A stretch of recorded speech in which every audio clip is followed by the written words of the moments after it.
you don't achieve worthwhile goals quickly or easily. They take time.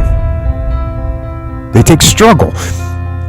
They take relentless pursuit day in and day out. That's what it takes. But also, things don't usually fall apart quickly either. At least at first, it's a slow process. A little slip here, a little setback over there, a little wearing down of discipline and will over time. So that's the thing. Success and failure are generally slow processes. Either slowly building things up or gradually tearing them down. And that's why I say you've got to pay attention. You have to watch. You have to watch every single second. Because those seconds, they turn into minutes. And minutes turn into hours. And hours turn into days. And days turn into years. And so, that second that just went by, that counted. And so did that second. And so did that one. And in those precious seconds, you were either building or you were decaying. You were either gaining ground or you were losing ground in that second. And in every second. Every second counts. So make every second count. Well, you should be afraid of taking risks and pursuing something meaningful. But you should be more afraid of staying where you are if it's making you miserable. It's like the first thing you want to do is dispense with the idea that you get to have any permanent security outside of your ability to contend and adapt. It's the same issue with children.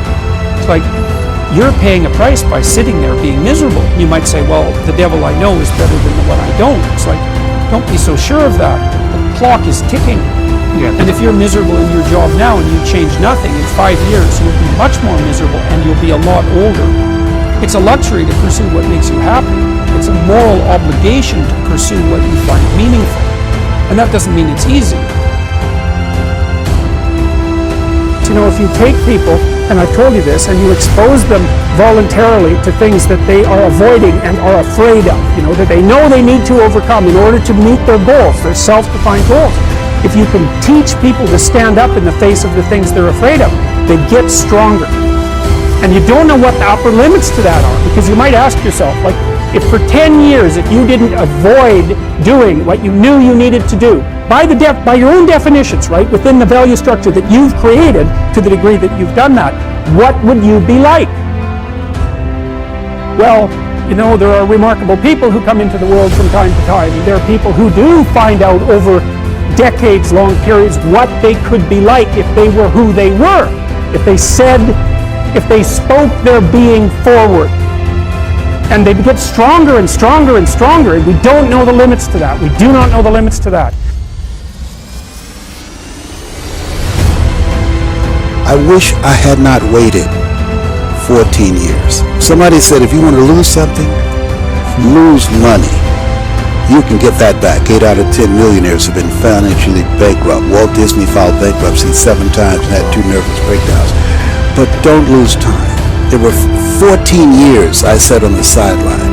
14 years I said, I don't have an investor in me like Tony Robbins. 14 years that said, I don't have an MBA or a PhD, and I can't compete with these guys. I have the complexion of rejection.